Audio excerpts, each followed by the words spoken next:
Amazing people. Amazing stories. Amazing films. This is amazing TV. Concealed in tropical jungles and buried in arcane texts lie mysterious clues to man's forgotten military genius. Is it possible that the ancients discovered the basic technologies that produced one of today's ultimate fighting machines, the battle tank, hundreds or possibly thousands of years ago? Bulletproof armor invented for a war that killed a king and tore a nation apart. 5-ton armored beasts that crushed whole armies with fear and firepower. Armor-plated shock troops that smashed through enemy ranks. And strange, forgotten weapons that, like the tank, altered the balance of power on the battlefield and repulsed whatever the enemy could throw at them. Unlocking the secrets of ancient tank tech is our ancient discovery.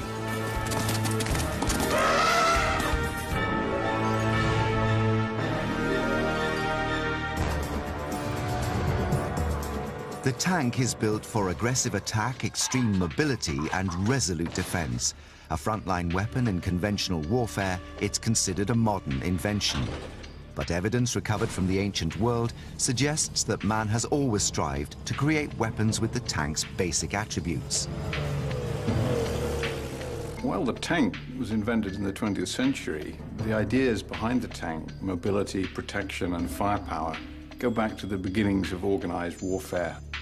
In India, in the 17th century, a weapons system that combined firepower with mobility caused havoc on the field of battle. The elephant, weighing 5 tons and capable of moving over rough terrain at 20 miles per hour, was conscripted for active service. It was mounted with a platform carrying heavy cannon, fired by specialist gunners. The ancients understood what a tank was long before they had the ability to make anything that we would recognize as a tank. Today, tanks combine tremendous mobility with the destructive capability of 125mm guns mounted in rotating turrets. But is it possible that the ancients used the same principles and technologies on the lost battlefields of history? Throughout history, we get lots of stories about elephants and their use.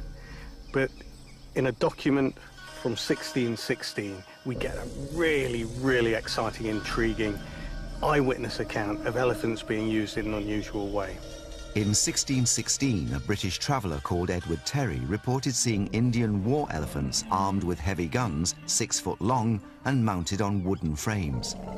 He states that Akbar, the Mughal king, was using cannon on elephant back.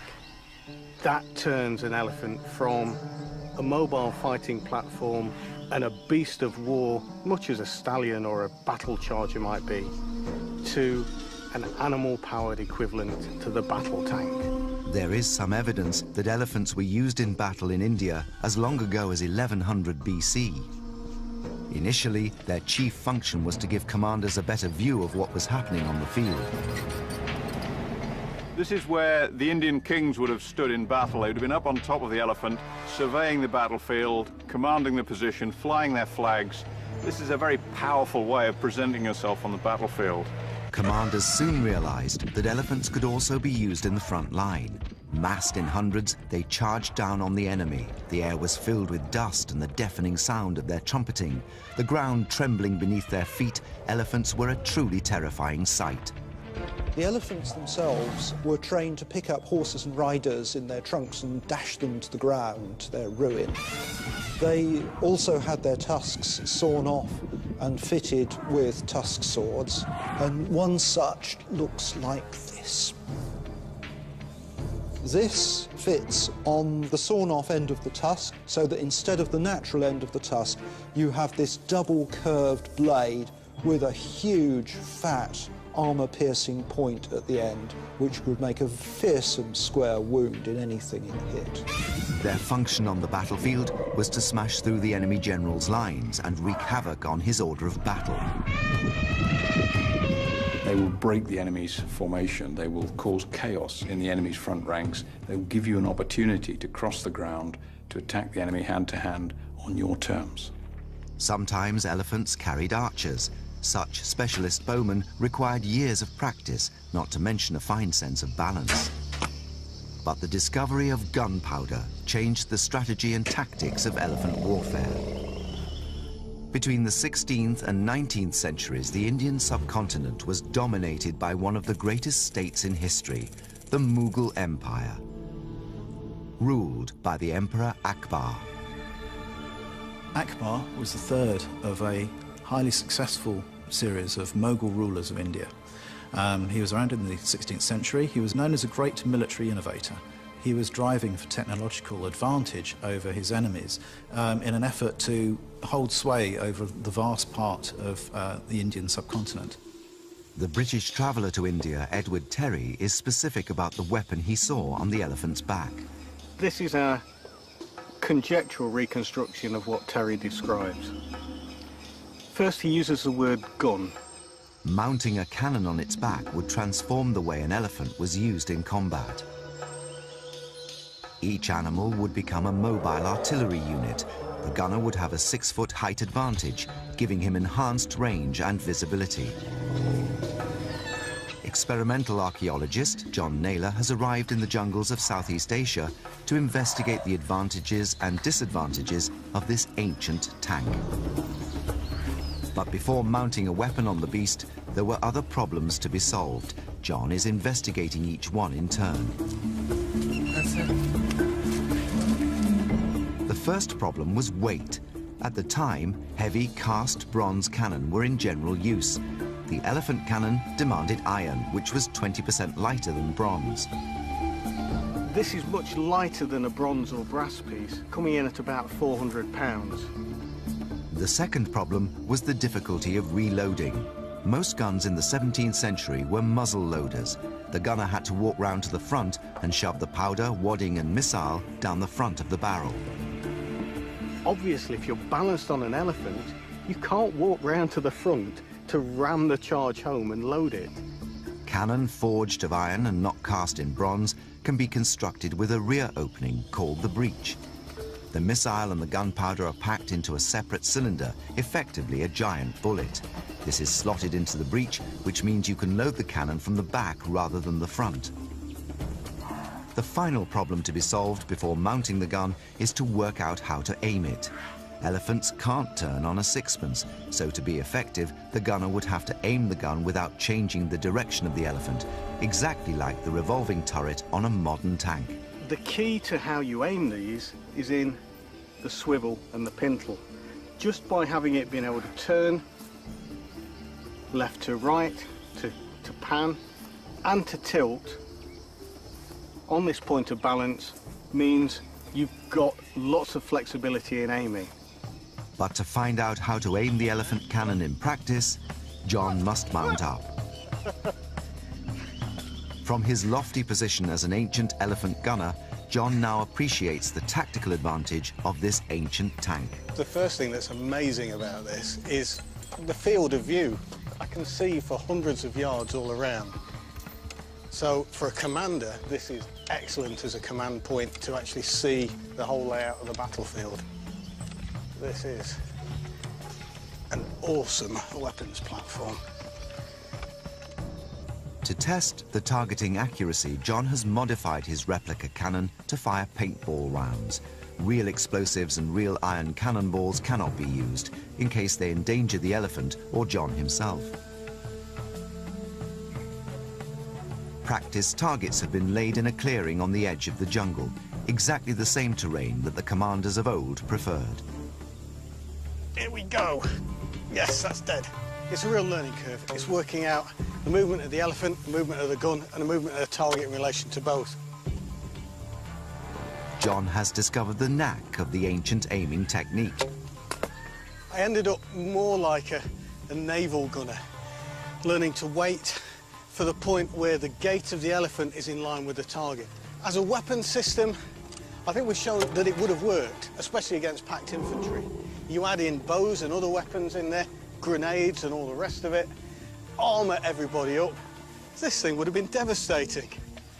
Over the centuries, weapons became more powerful, armor became more sophisticated, and elephants themselves developed through selective breeding and training. Nevertheless, elephants survived for over 1,000 years as the frontline war engine of many imperial armies. But it was not only animals that laid the foundations for today's tank tech. Throughout history, sieges have been a forging ground of military innovation. Ancient Discoveries investigates an armored fighting machine that battered a nation into submission. The capacity of a tank to smash through obstacles on the battlefield and defensive walls is essential to its effectiveness. This capability was also at the heart of the tank equivalents of the ancient world, siege engines. These varied from 300-foot-high armor-plated siege towers to trebuchets that could fire flaming missiles over 1,000 feet. Siege technology is a very advanced, sophisticated thing in the ancient world because of the inherent difficulties of breaking into defended places. In the 2nd century AD, the Roman Emperor Trajan led a campaign against the Dacians, a tribe that lived on the northern frontier of the empire. Trajan was a new emperor wanting to make his mark. The way you did that as a Roman emperor was by winning military glory. Under the previous emperor, Rome had suffered a series of defeats at the hand of the Dacians, and they'd become almost a traditional enemy. The war is chronicled on Trajan's column, which still stands in Rome today. The relief sculptures on the pillar depict versions of a simple yet cruelly effective siege weapon, the battering ram. It's so simple. It's what the police use if they want to bash down your door. They batter it down. And you want to attack a castle, well, you need to bash the walls down or bash the gate down. The largest battering rams weighed perhaps 3 tons. They were normally hung on ropes from the roof of a wheeled wooden frame. Teams of soldiers used muscle power to swing the ram back and forth, gradually building up enough momentum to smash through wall or gate. To protect the soldiers from arrows or stones dropped from ramparts, the solid oak frame was covered in wood and animal hides. The problem was, wood and animal hides are flammable. Defenders could pour burning oil onto the ram's protective covering, burning the shelter and incinerating the men beneath. The attacking engineers came up with an ingenious solution: chemical fire retardant. The material that was used was alum, and this was used to prevent wood burning. Alum is a naturally occurring rock. It's a mineral which contains aluminium, and this is a particular rock here from which alum can be extracted. This is alunite. Chemist Nicholas Norman is using alum to cook up some ancient fire retardant. The way in which they would have extracted alum would be to heat this up for long periods of time in air and to keep it moist as well. And the physical effect of that is to turn the rock into a powder, and that dissolves in water. That could therefore be painted on things like wood. Alum works by cooling the fire chemically. A reaction takes place which actually takes heat in, an endothermic process. And the effect of that is to take the heat out of the fire, in a similar way to water does. Ancient model maker Richard Windley has been reading the texts. He wants to know whether or not alum really works. What we want to try and do is to do an experiment using alum, and we're going to soak hessian or canvas in an alum solution, and then once that's dry, what we're going to try and do is to set fire to a piece of the untreated material and the treated material and see what the differences are. The canvas on the left is treated with the alum fire retardant. That on the right is untreated. Using a replica historic flamethrower, Richard puts the chemical to the test. Hopefully, we'll be able to see that the alum-soaked canvas is fire retardant, if not fireproof, and we expect the other canvas to char and burn. Richard's flamethrower uses a combination of sulfur and charcoal to produce flames heated to 1,000 degrees.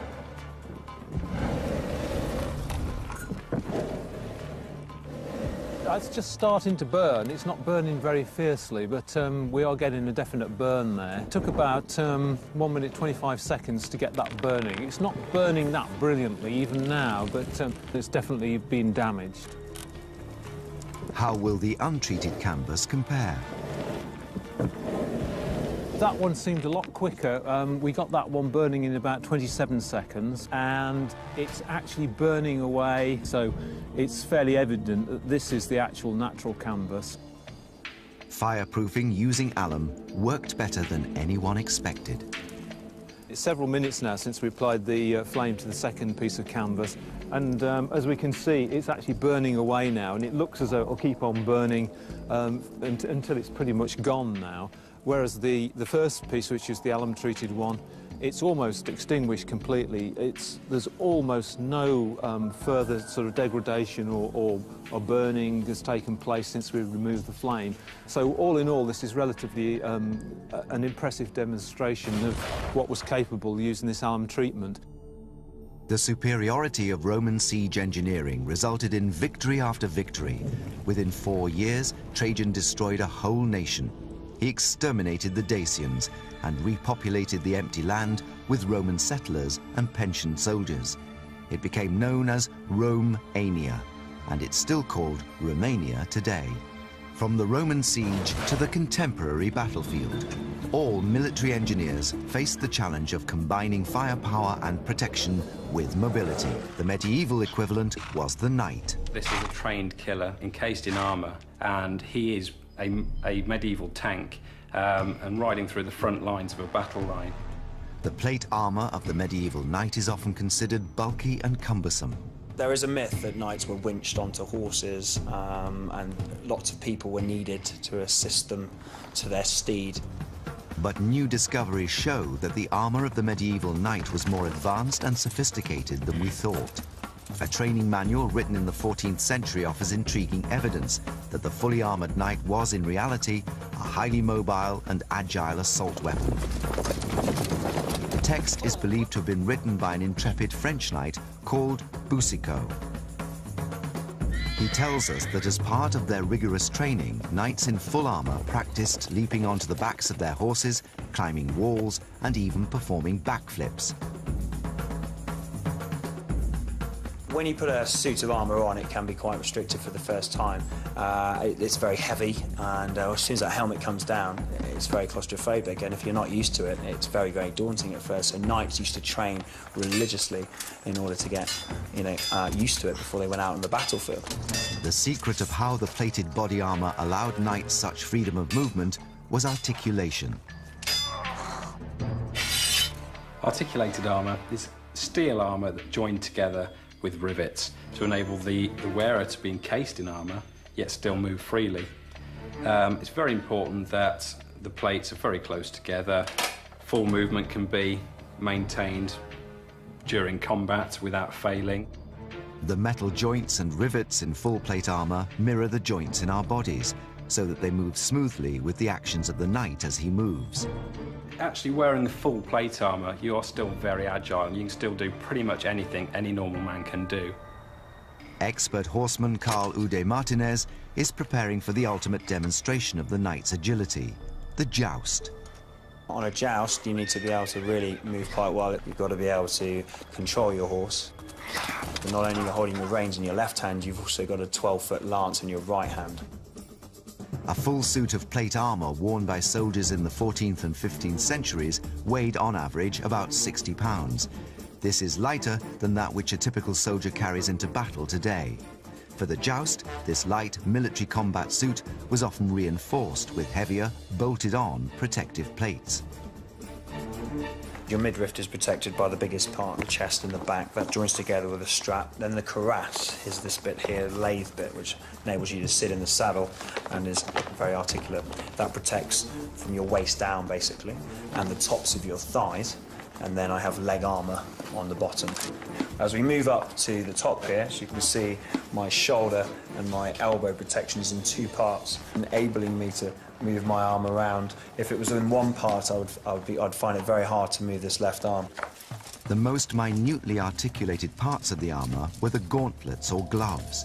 Each gauntlet might contain hundreds of rivets and up to 60 articulated separate tiny pieces. These gauntlets that I'm wearing here is probably a very good example of how articulated the armour had to be. You can see that there's several layers to this. It's not just all one rigid piece.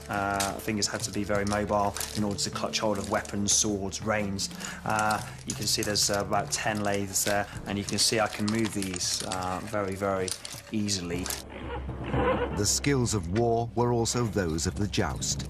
Mounted knights like Boucicaut, who was renowned as a master of the sporting tournament, charged at their opponents, thrusting before them a 12-foot lance. It could kill or disable with one blow.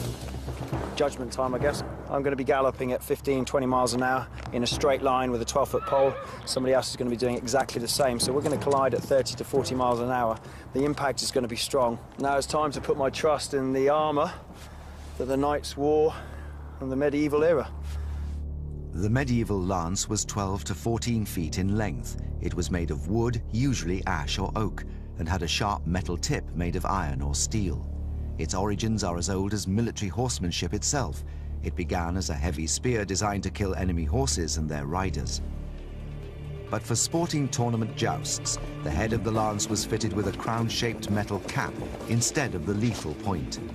The purpose of this was to allow the lance to catch onto the shield, making it easier to unhorse the opponent or break a lance on him, actions that scored highly under tournament rules.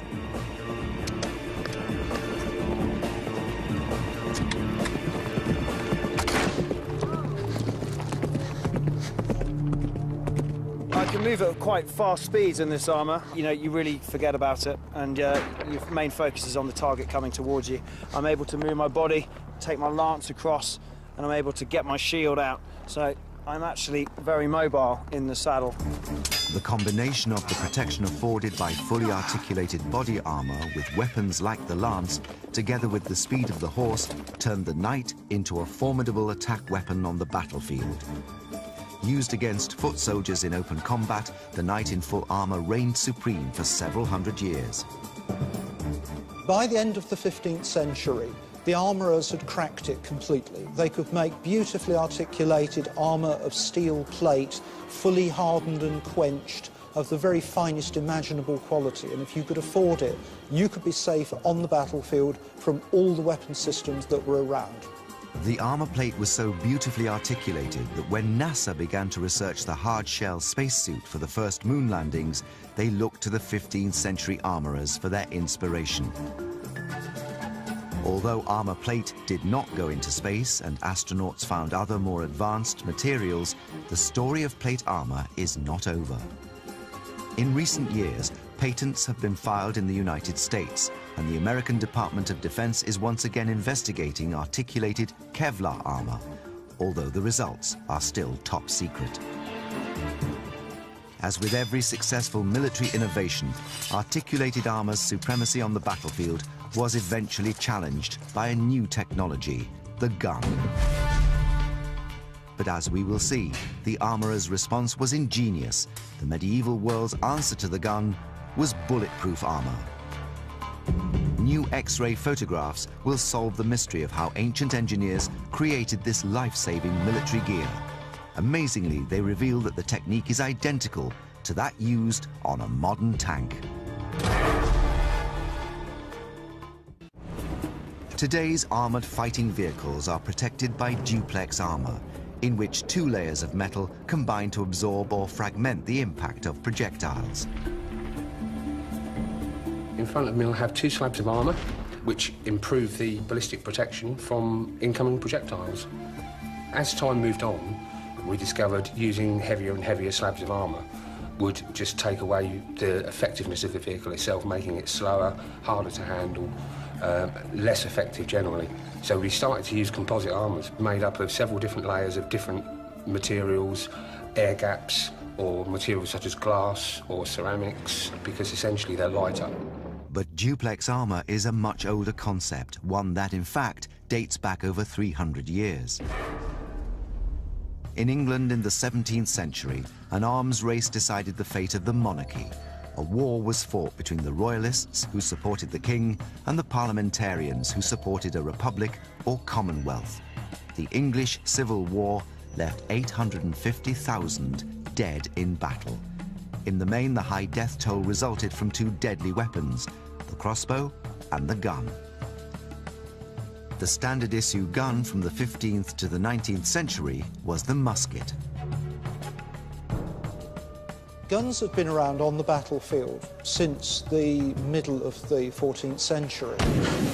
Simple smoothbore muzzle-loading matchlock guns, which could nonetheless blow a lead bullet through the middle of any armour that any armourer could make. But towards the end of the Civil War, armourers came up with something that reduced the effectiveness of both gun and crossbow: bulletproof armour. The armourer's art has evolved over hundreds of years, and every time a weapon is developed to penetrate armour, it's the armourer's job to defeat that and create something that will stop penetration. Earlier attempts at making bulletproof armour struggled to get the right balance between protection and mobility. Armourers could make bulletproof armour, but nobody wanted to wear it. It was getting heavier and heavier, and they were constantly seeking ways of getting round the problem of the weight. Ancient Discoveries investigates how the armourers of the English Civil War unlocked the secrets of lightweight, bulletproof armour. It's a journey that begins with a set of discoveries at the Royal Armouries in Leeds. While X-raying a number of breastplates made in the 1650s, researchers uncovered intriguing evidence that the armourers were experimenting with technology that was far ahead of its time. They were using duplex armour. Well, one of our most exciting recent discoveries has been these duplex breastplates. And they're clearly an experiment that was going on in the middle of the 17th century to make lighter bulletproof armour by doing multiple layers of metal in a single piece. But the X-ray revealed an entirely unexpected feature. We can see here the outline of the two breastplates crimped together around the edges. But also, internally to this, we have a third piece of armour. This third layer was unknown before these X-rays were taken.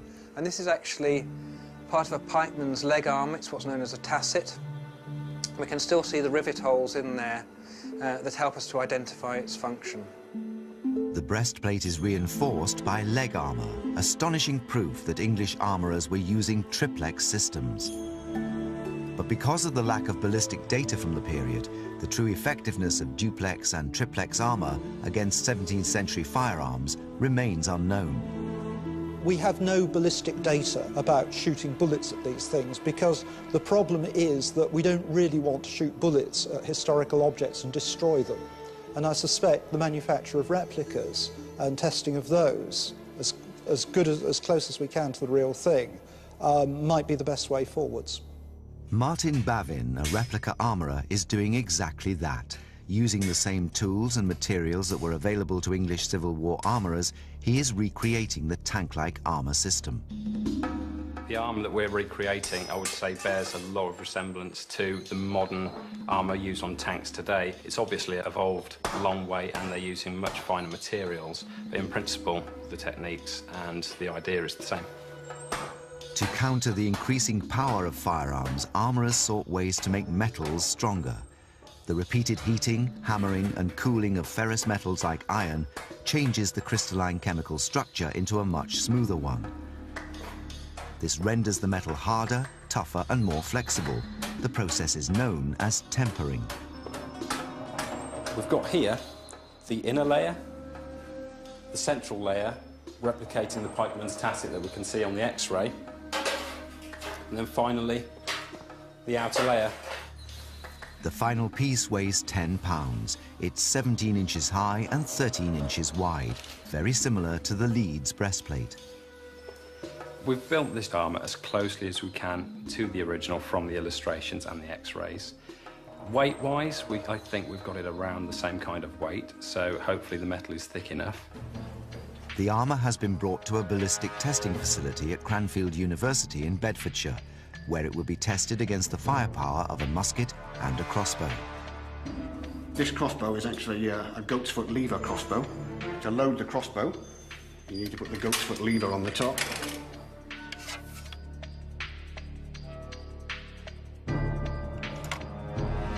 The crossbow is now cocked and ready to fire.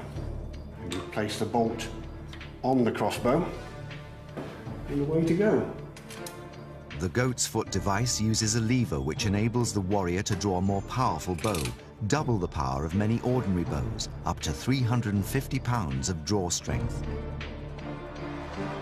But even this enhanced super crossbow cannot penetrate the armor. Today, the crossbow does not seem as deadly as the gun, but in the Middle Ages, it was considered so lethal that in 1139, Pope Innocent II banned its use. Well, the armour seems to have performed quite well here. The crossbow has dented the armour, but the dents are not very deep and really unlikely to have done anything more than give the wearer a fright. There's also no sign of any cracking there, so this armour seems to perform very well against the crossbow. But how will the armour stand up to the gun? The team is resetting the laboratory for the musket, which will be mounted in a clamp and fired remotely.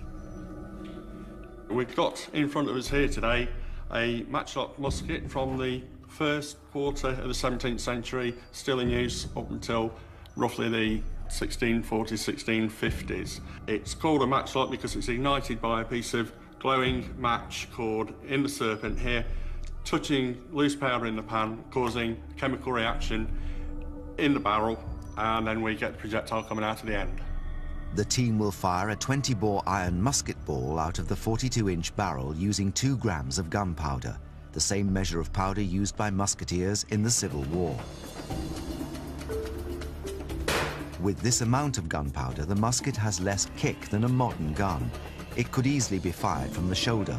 Nevertheless, the muzzle velocity, in other words, the speed of the musket ball leaving the gun, was 1,400 feet per second.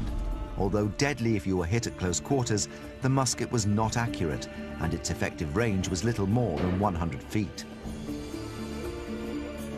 So the prevailing battle tactic was for ranks of musketeers to fire their volleys all at once, and create a wall of projectiles flying towards the enemy, rather than individual soldiers singling out specific targets. This meant that whether or not an individual musket was accurate didn't matter, as hundreds of balls would have sprayed the oncoming forces with the same effect as a machine gun. The inaccuracy of the musket was overcome in an ingenious way in the battle for Nagashino Castle in Japan in 1575. The musketeers were vastly outnumbered by a superior force of heavy infantry and cavalry. The commanders ordered the front ranks of musketeers to carry 3 guns each, so they could let off all 3 in rapid succession. 3,000 balls, 200 pounds of fast-moving lead, spraying out in less than a minute, devastated the enemy forces, and the battle was won. However, the warriors at Nagashino Castle did not have triplex armor. If they had...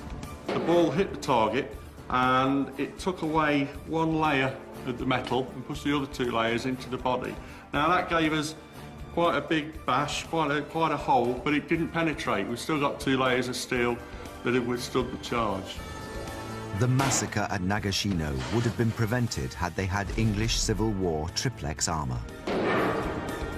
Well, this is very similar to the way a modern armour would work, particularly a ceramic-faced composite armour, where it would use a ceramic layer on the front to spread the bullet out and disrupt it, and then a composite layer on the back to absorb the energy of the projectile, so stopping full penetration occurring. Our experiment has shown that the use of multiple layers of metal armor is capable of resisting projectiles. The breastplate was an innovative, lightweight alternative to thicker and heavier single-layer armor. One thing that triplex armour does prove is that armourers were constantly striving to upgrade their product to make the wearer a lot safer. And this actually shows that by using 3 layers of steel, it is possible to slow down or even in some cases stop musket balls or pistol balls. Over 350 years later, the same principle underlies the latest developments in tank armor. Weapons on impact will penetrate the initial layer, but then they'll explode into the air gap, rather than penetrating through the internal armour and killing the occupants.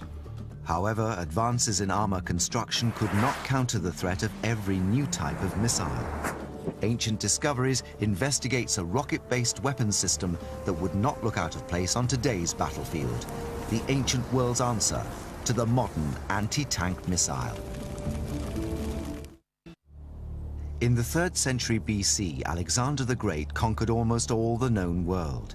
Turkey, Syria, Judea, Egypt and Mesopotamia had all fallen to the most celebrated commander, perhaps of all time.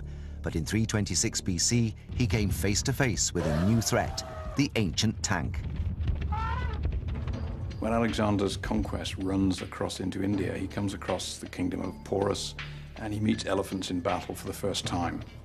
The Hydaspes River in the present-day Punjab region of India was the battleground. On one side stood 45,000 battle-hardened troops led by Alexander. On the other was King Porus and 50,000 Indian infantry, supported by 200 war elephants. Even the best soldiers will be spooked by something as novel, as bizarre and as awe-inspiring as the first tanks or war elephants. So how do you defeat the ancient tank?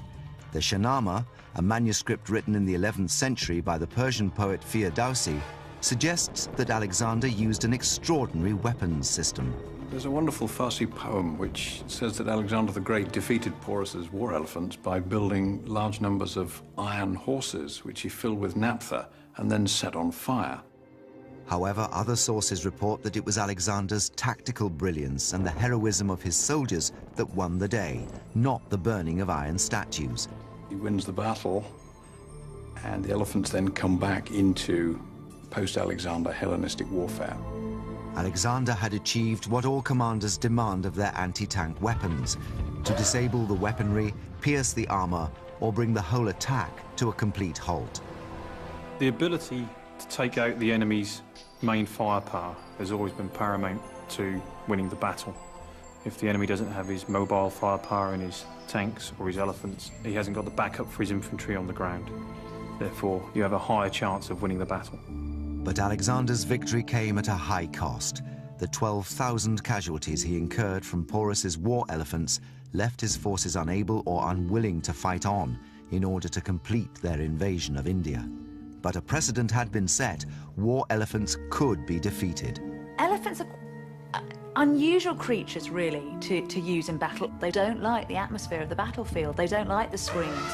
They don't like the smell and the sound of death. And quite often these creatures would turn tail and, of course, actually storm straight through their own ranks rather than the enemy ranks, causing absolute chaos. Military commanders soon began to deploy many kinds of anti-elephant devices that targeted the animal's vulnerabilities. One particularly ingenious way the ancients came up with of panicking elephants was to coat pigs in tar and set fire to them. Elephants, unsurprisingly, get very frightened by self-barbecuing pigs heading their way. These poor, kind of flaming porcine creatures would charge towards the elephants and send them off in a crazy stampede. But 1,000 years after Alexander's incursion into the Punjab, India was still the center of ancient tank technology. The Mughal Emperor Akbar, in his campaign to extend into Gujarat in northern India, was faced with the same problem as Alexander. But now the world had gunpowder. There's a battle between the Mughals and the army of Gujarat. The Mughals have quite a small army, and they're using a lot of missile weapons, artillery and rockets. And the Gujaratis are relying more on older technologies, the elephant in particular. During Akbar's campaigns, countless rockets were launched by hand or mounted in wooden frames and set off. The weapons system was even said to target elephants specifically by skimming the rockets just above the ground. In this battle, a rocket hits one of the elephants, and the inevitable happens. He stampedes, the other elephants stampede. A very large Gujarati army is defeated by a much smaller Mughal army using firepower and knocking out their primary weapon system. And this is the battle where the elephant really ends his reign on the battlefield. The weapon that ended 2 millennia of the elephant's dominion over the battlefield was not much bigger than a large mouse. Rocket experts Ben Jarvis and Paul Birch are investigating how such a weapons system could have been deployed by Akbar's rocket artillery units. From as early as the 13th century, rockets were being used by the military. It wasn't until the sort of 17th or 18th century that they had much more of a defined use. Rockets were generally used on the battlefield mainly as a psychological weapon, and were used for sort of scaring horses, camels and elephants. The text describes the rockets as being 8 inches long and 1.5 to 3 inches in diameter. The canister of propellant was sealed at one end and strapped to a shaft of bamboo about 4 feet long. This is basically a replica that we've built of one of the 17th century rockets. The casing here would have been made of iron, and it's bound onto a bamboo cane with this leather thong. The Indians were using iron-cased rockets probably before pretty much anyone else was. It has a lot of advantages over bamboo cases, for example, which the Chinese use, in that it's able to contain the explosive power of the gunpowder much, much better. So they could have packed more in and got higher pressure and therefore higher performance out of the rocket. Ben and Paul have recreated a multiple rocket launcher. We've basically got a rack of 8 replica Indian artillery rockets here, using gunpowder engines, same as the Indians would have done up until the 18th, 19th centuries. Straw bales equal to the width and depth of 2 war elephants have been set up 120 yards away. Using these sort of old bamboo canes and the same sort of technology that they would have used, accuracy isn't exactly guaranteed. So this is probably one of the reasons why they use quite so many rockets. Batteries of 8 or 10 would commonly have been used. On this test, we've got the angle we think about right. So we're hoping that these ones should be fairly accurate. We're aiming for a fairly straight flight.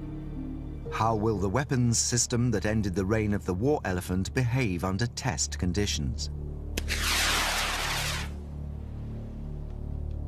Seen here in 3D, the rocket's trajectories are wild and inaccurate, with no 2 missiles showing the same line of fire.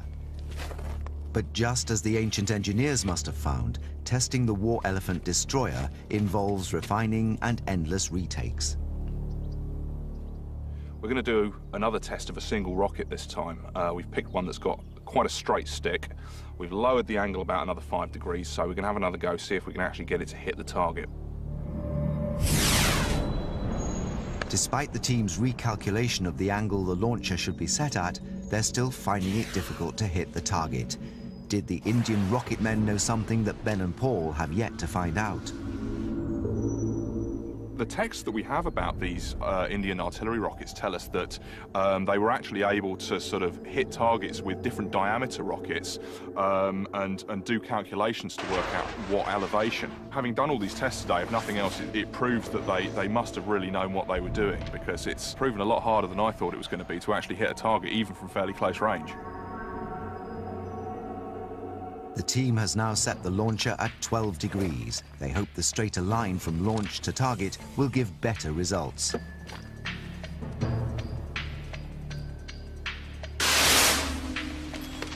While lowering the degree of the angle of fire has brought improved performance, 3 rockets having kept a lower trajectory, replicating the feats of the ancient Indian rocketeers is proving a very tough assignment.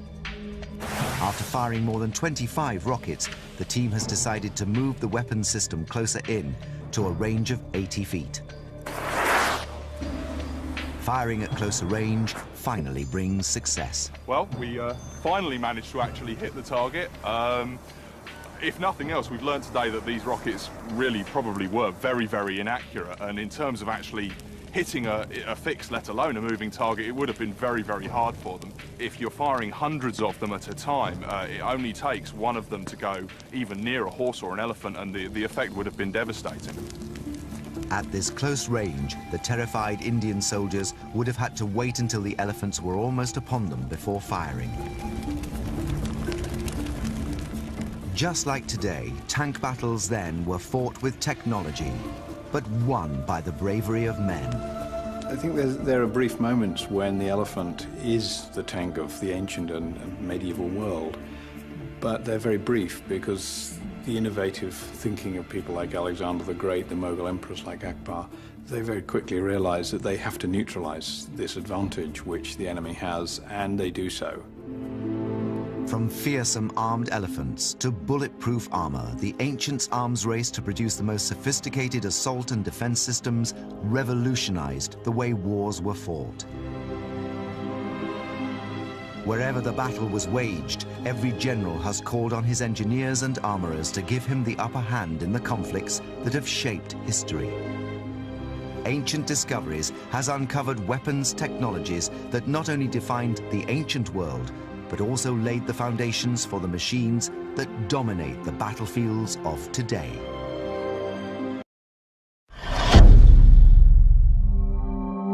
Thank you for watching The Amazing TV. Don't forget to subscribe.